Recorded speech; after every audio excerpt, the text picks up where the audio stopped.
أعوذ بالله من الشيطان الرجيم بسم الله الرحمن الرحيم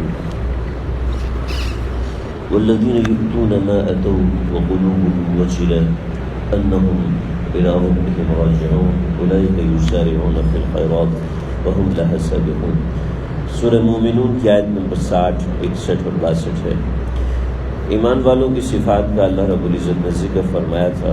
ان میں ایک صفت جس کا بیان چل رہا تھا، والذین یؤتون ما اتوا وقلوبهم وجلہ، وہ لوگ جو کہ نیک اعمال کرتے ہیں، وہ اعمال جو وہ کر سکتے ہیں، کہ وہ لوگ جو کہ نیک اعمال لے کے آتے ہیں جو وہ کر سکتے ہیں، لیکن نیک اعمال ایمان والے کر رہے ہیں، لیکن ان نیک اعمال کے ساتھ ان کی کیفیت یہ ہوتی ہے کہ وقلوبهم وجلہ، کہ ان کے دل ڈرتے رہتے ہیں، یعنی اپنے اعمال کے اوپر ان کا اطمینان نہیں ہوتا کہ یہ اللہ کا حق ادا کرنے کے قابل ہے۔ چنانچہ اپنے اعمال کی شکستگی، اپنے اعمال کا کمزور ہونا، اپنے اعمال کا اللہ رب العزت کے سامنے، اللہ کی ذات کے سامنے حقیر ہونا، یہ ان کے سامنے بالکل واضح ہوتا ہے۔ چنانچہ اس کیفیت کو، اس چیز کو حاصل کرنے کی شدید ضرورت ہے کہ ایمان والے اپنے اعمال کے اوپر توجہ دیں، اس لحاظ سے توجہ دیں کہ ان کے اعمال ان کے لیے کافی نہیں ہیں۔ آج ہم مسلمانوں کے اندر بھی یہ ہوتا ہے کہ بہت دفعہ مسلمانوں کے اندر بھی یہ ہوتا ہے کہ بہت دفعہ ہم لوگ ایک دوسرے کے اوپر ایک نظر اعتراض ڈال رہے ہوتے ہیں، خاص طور پر جو دین کی محنت میں لگے ہوئے لوگ ہوتے ہیں۔ اس کی بنیادی وجہ یہی ہوتی ہے کہ ان کو اپنے اعمال کے اوپر ناز ہوتا ہے، اپنی تبلیغ پر ناز ہوتا ہے، اپنی محنت پر، اپنی نمازوں پر، اپنے علم پر، اپنے مدرسے پر وغیرہ وغیرہ، اپنے صدقہ خیرات پر، اپنی کسی بھی کاوش پر ایک درجے کا اعتماد ہوتا ہے۔ مومن کی علامت یہ ہوتی ہے کہ وہ اپنے اعمال کے بعد کرتا رہے اور ڈرتا رہے، اس لیے کہ ایمان نام ہے الایمان بین الخوف والرجا۔ ایمان امید اور خوف ان دونوں کے درمیانی کیفیت کا نام ہے۔ اگر صرف امید پیدا ہو جائے تو یہ بھی صحیح نہیں ہے، اور اگر صرف خوف پیدا ہو جائے تو یہ بھی دونوں کیفیات صحیح نہیں ہے۔ تو ایمان والوں کی کیفیت اپنے عمل کے بعد یہ ہوتی ہے۔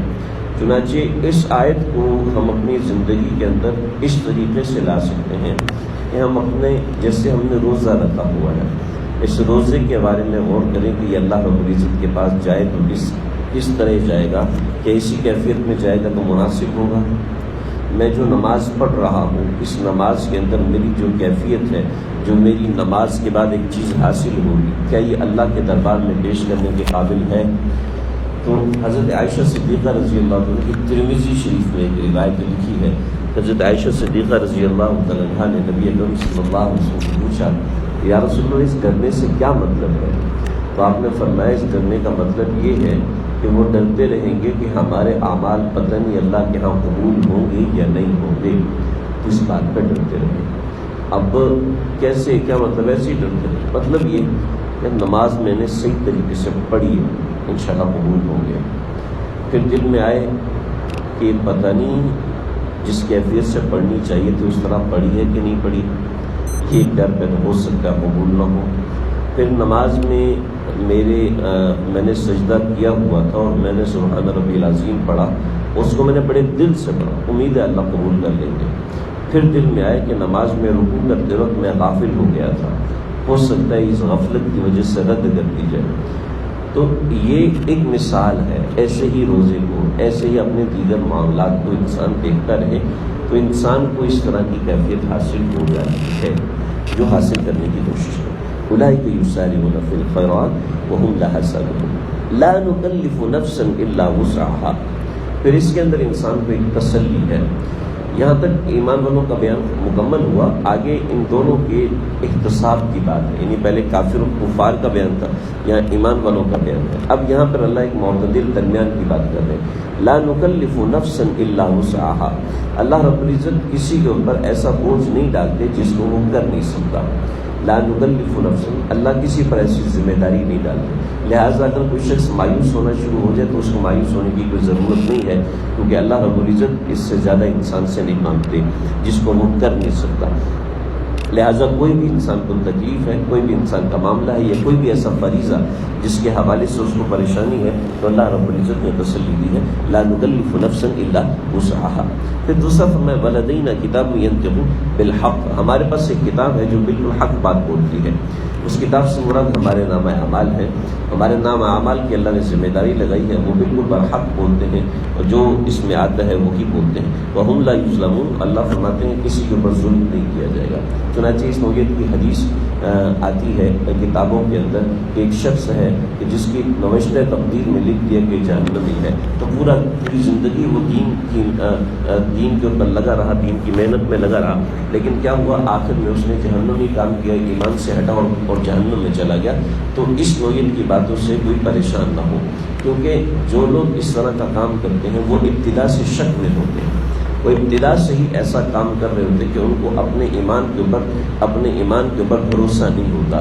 بھروسہ اس معنی پر یعنی اپنے ایمان پر اطمینان نہیں ہوتا کہ پتہ نہیں اسلام برحق ہے یا عیسائیت برحق ہے. وہ ہمیشہ ہی شکوک و شبہات کا شکار ہوتا ہے اور اس کے عمل اخلاص سے خالی ہوتے ہیں.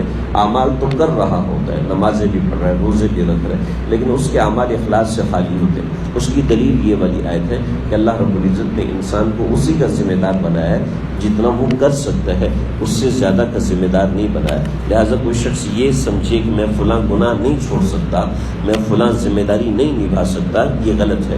اس لیے کہ اللہ رب العزت نے اس کو اس کا ذمہ دار بنایا ہے، پھر اس کے ذمہ وہ کام لگایا ہے. اگر اللہ رب العزت اس میں کیپیسٹی نہ دیتے تو اللہ رب العزت اس کے ذمہ نہ لگاتے. مثلا کوئی شخص یہ کہ میں تو حلال کما ہی نہیں سکتا، کیوں جی باہر کے حالات ہی ایسے ہو چکے ہیں کہ آپ کو بےایمانی کرنی پڑتی، کسٹمر کی ڈیمانڈ ہی ایسی ہے کہ آپ کو اس طریقے سے پیکیجنگ کرنی پڑتی ہے کہ 2 نمبر چیز 1 نمبر کر کے بیچنی پڑتی ہے، ورنہ کسٹمر نہیں مانتا. یہ سارے بہانے ہوتے ہیں.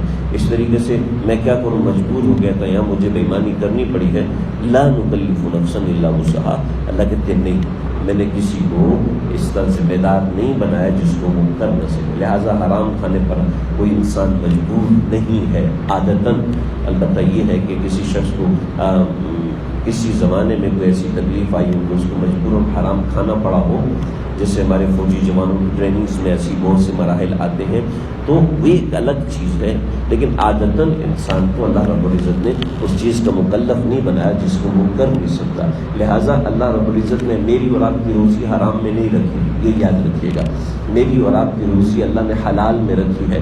ہم تلاش کریں گے تو مل جائے گی. ڈاکو حرام میں تلاش کرتے ہیں، اس کو حرام میں ملتی ہے، اور جو شخص حلال میں تلاش کرتا ہے اس کو حلال میں مل کے رہتی ہے. بظاہر نظر آتا ہے کہ اس کو تھوڑی مل رہی ہے، لیکن حقیقت وہ تھوڑی نہیں ہوتی. اصل میں اسی کی مرضی کی لکھی ہوتی ہے، اسی کی حصے کی لکھی ہوتی ہے. چنانچہ ہمارے حضرت والا مولانا شاہ حکیم محمد اختر صاحب رحمۃ اللہ علیہ کے پاس ایک صاحب آئے، کہنے لگے حضرت سمجھ میں نہیں آتی ہے، حرام طریقے سے کماتے ہیں تو اتنا زیادہ آتا ہے، حلال طریقے سے کماتے ہیں تو تھوڑا آتا ہے. حضرت اس کا آپ کہتے ہیں کہ نہیں، حرام کماؤ حلال کماؤ ایک ہی لکھا ہوتا ہے. تو حضرت فرمایا دیکھو اس کی ایک مثال دیتا ہوں. آپ کو مجھے نہیں پتا کہ اللہ نے میری آپ کی روزی لکھی کتنی، لیکن کہتے ہیں یہ ایک اور چیز ہوتی ہے. تو لا نکلف نفسا الا وسعها، انسان کو اللہ نے اسی کا ذمہ دار بنایا جس کو وہ کر سکتا ہے. اور پھر اس کے ساتھ بتایا کہ ولدینا کتاب ینطق، ہمارے پاس ایک کتاب ہے جو بولتی ہے، یعنی میرے اور آپ کے نام اعمال ہیں جو لکھے جا رہے ہیں. وہم لا یظلمون، اور ہمارے اوپر کوئی ظلم نہیں ہے. کوئی بھی حکم دے کہ اللہ نے انسانوں پہ کوئی ظلم نہیں کیا، چاہے وہ حکم نظر آتا ہو کہ ظلم پہ مبنی ہے، لیکن دراصل کوئی حکم اللہ کا ظلم پہ مبنی نہیں ہے. 1450 برس گزر چکے ہیں، دنیا کو چیلنج آج تک علماء کرام کا رہا ہے۔ امام احمد بن حنبل اس حکم کے تحت مارے بھی گئے اور داغے بھی گئے اور شدید تکلیفوں سے گزارے گئے، لیکن کیا ہے، لیکن یہی ہے کہ کوئی اس بات پہ ثابت نہیں کر سکتا کہ شریعت کا کوئی ایک حکم ظلم پہ مبنی ہو۔ یہ عورت مار چھوڑتے ہیں اور اس طرح ان کے پاس دلیل کچھ نہیں ہوتی، کوئی دلیل نہیں ہوتی آج تک اسلام کے خلاف جتنے اس کے علاوہ باتیں ہیں بس آیت کے حساب سے نہیں جاتی۔ اللہ سے